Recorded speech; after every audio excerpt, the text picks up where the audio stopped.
नाज़रीन इकराम, इस वक्त पाकिस्तान के हवाले से तशवीशनाक डेवलपमेंट्स हैं जो हमें मौसूल हुई हैं। अफसोसनाक और परेशान कुन खबर आ रही है जो कि फाइनेंशियल टाइम्स ने ये स्टोरी ब्रेक की है या ये रिपोर्ट किया। क्यों?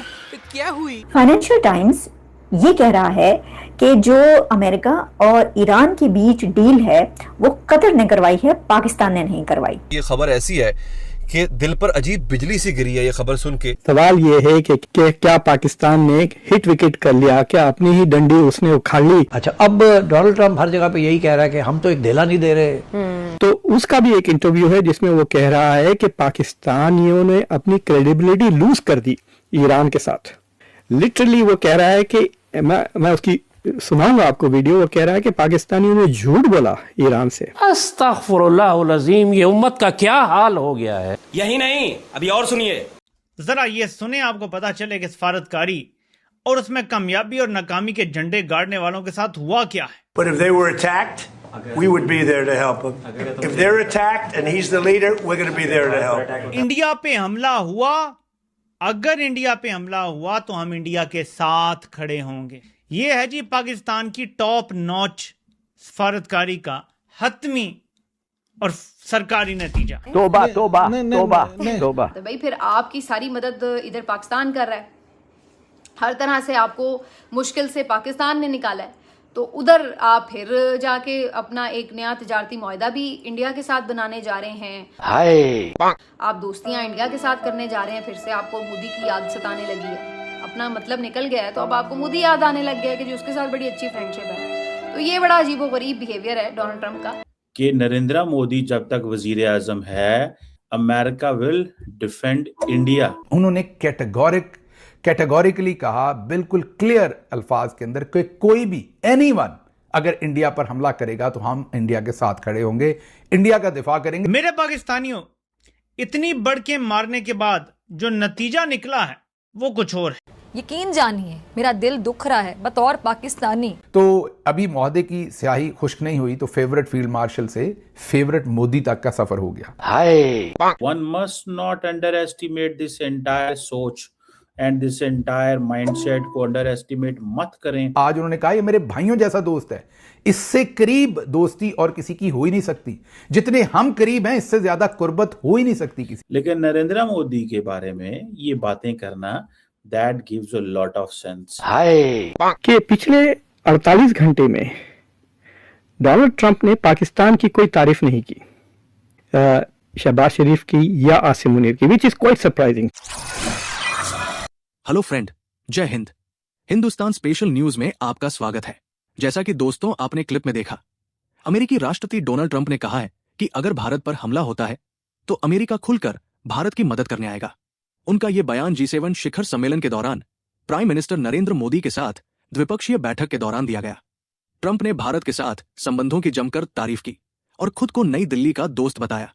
ट्रंप ने कहा कि वो जब तक अमेरिका के राष्ट्रपति हैं तब तक व्हाइट हाउस में भारत का दोस्त बैठा है। डोनाल्ड ट्रंप ने भारत अमेरिका रक्षा संबंधों की जमकर सराहना की। ट्रंप ने कहा, मुझे लगता है कि एक बहुत अच्छा रिश्ता है, अगर उन पर हमला हुआ तो हम उनकी मदद के लिए वहां होंगे। ट्रंप ने इस बैठक को बहुत सार्थक बताया और प्राइम मिनिस्टर मोदी की जमकर तारीफ की। पश्चिम एशिया में भारत की भूमिका से जुड़े एक सवाल के जवाब में ट्रंप ने कहा, मेरा मानना है कि जब तक पीएम मोदी प्राइम मिनिस्टर है भारत हर चीज में बड़ी भूमिका निभाता है। और वहीं दूसरी तरफ फाइनेंशियल टाइम्स की एक लेटेस्ट रिपोर्ट में सामने आया है कि अमेरिका और ईरान के बीच में प्रिलिमिनरी डील साइन हो चुका है, जिसमें नोट करने वाली बात यह है कि उसमें पाकिस्तान का नाम दूर दूर तक नजर नहीं आ रहा और अमेरिका ईरान शांति समझौता कराने का क्रेडिट कतर को दिया जा रहा है। तो चलिए आगे इसी टॉपिक पर पाकिस्तानियों और पाक मीडिया का रोना धोना देखते हैं।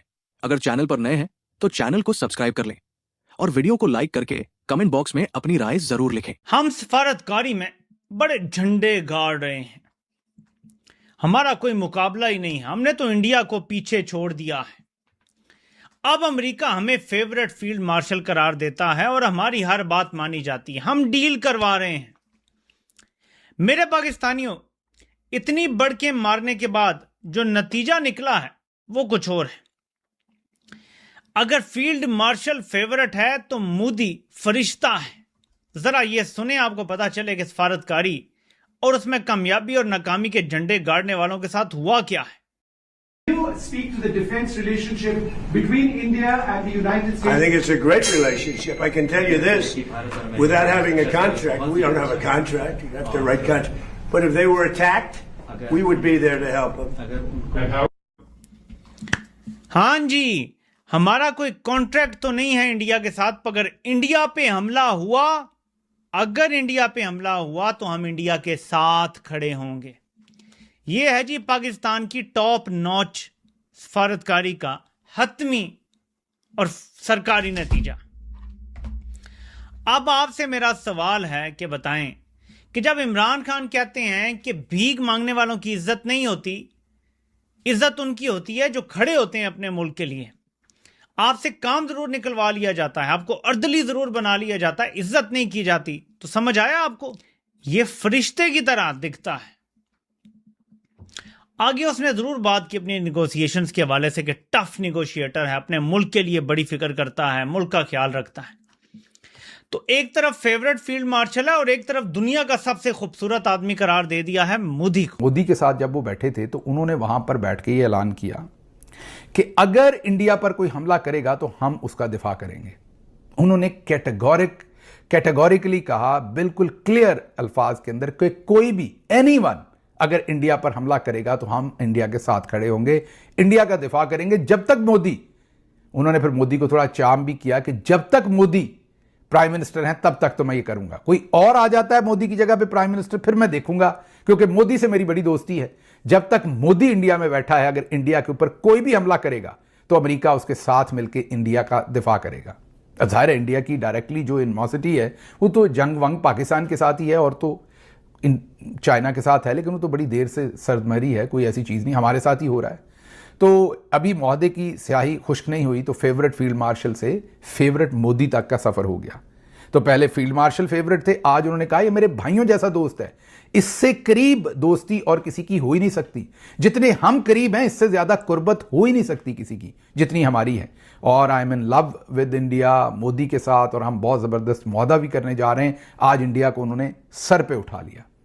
तो लगता है कि पाकिस्तान का इस्तेमाल जो है वो हुआ चाहता है जितना करना था, और अब नई बातें जो है वो शुरू होने वाली। लेकिन नरेंद्र मोदी के बारे में ये बातें करना, that gives a lot of sense, और इसको बंदे को one must not ignore this entire बात जो कर रहे हैं। अब फॉर एग्जांपल ये भी सवाल किया गया कि क्या मोदी साहब मिडल ईस्ट में, वेस्ट एशिया में वो करेंगे, जिस पे उन्होंने कहा कि यस आई डू, और मोदी जब तक लीडर है India is playing a big role in everything.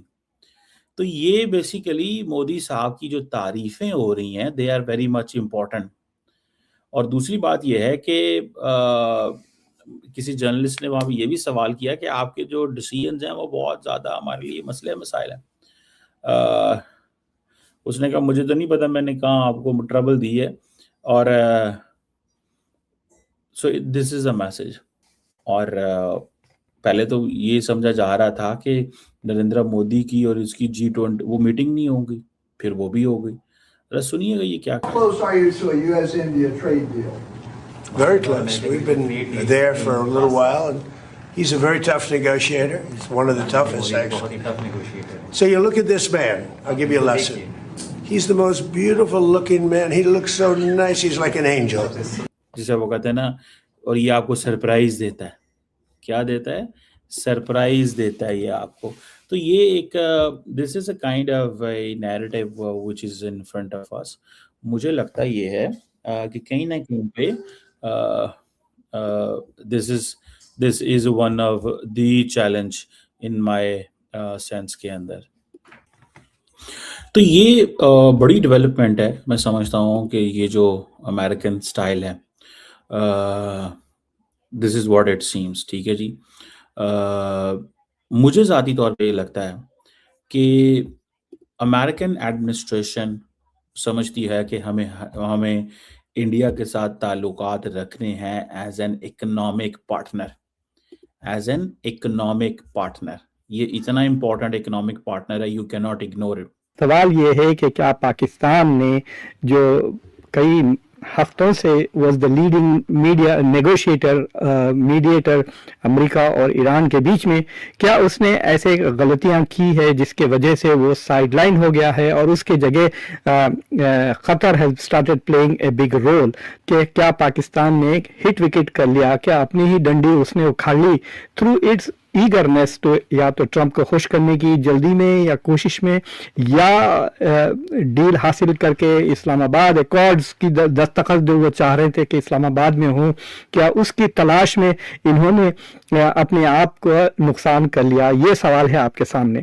तो मैं आपको थोड़ा कॉन्टेक्स्ट देता हूं कि 2-3 चीजें हुई हैं जो are very important to note. कि पिछले 48 घंटे में डोनाल्ड ट्रंप ने पाकिस्तान की कोई तारीफ नहीं की, नंबर 1, कि पाकिस्तान की कुछ तारीफ नहीं की उस हद तक के जैसा वो पहले कर रहे थे। दूसरी, जेडी वैंस के भी मैंने कई इंटरव्यूज देखे, 3-4 हो गए। एक तो मेगन केली पे उन्होंने एक धमाका पूर्व आप कह सकते हैं काफ़ी ज़बरदस्त उन्होंने अपना स्टेटमेंट इशू किया है वहाँ पर, ख़ासतौर से इजराइल को लेकर और रज़ा पहलवी को लेकर। बट डोनाल्ड ट्रंप ने पिछले 48 घंटे में कोई तारीफ नहीं की शहबाज शरीफ की या आसिम मुनीर की, विच इज़ क्वाइट सरप्राइजिंग। ठीक है। और दूसरी चीज़ ये है कि उन्होंने कतर की बहुत ज़्यादा तारीफ करी। तो मैं आपको पहले डोनाल्ड ट्रंप का वीडियो दिखा देता हूँ जिसमें वो कतर की तारीफ कर रहे हैं, और फिर उसके बाद एक वीडियो बताऊंगा जो जेरेमी स्काहिल नाम के यहाँ पर एक बहुत मशहूर रिपोर्टर हैं और इन्वेस्टिगेटिव रिपोर्टर हैं, तो उसका भी एक इंटरव्यू है जिसमें वो कह रहा है कि पाकिस्तानियों ने अपनी क्रेडिबिलिटी लूज कर दी ईरान के साथ।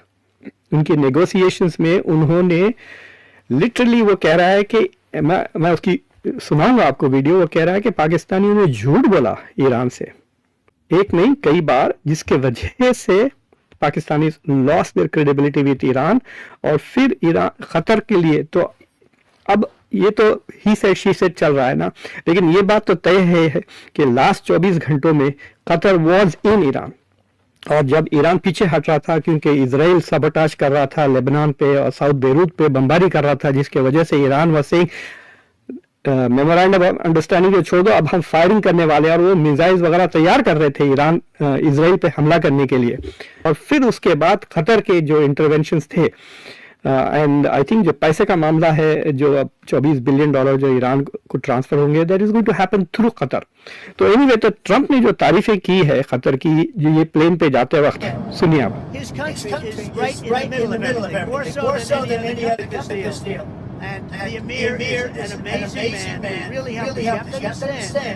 That is the most important thing.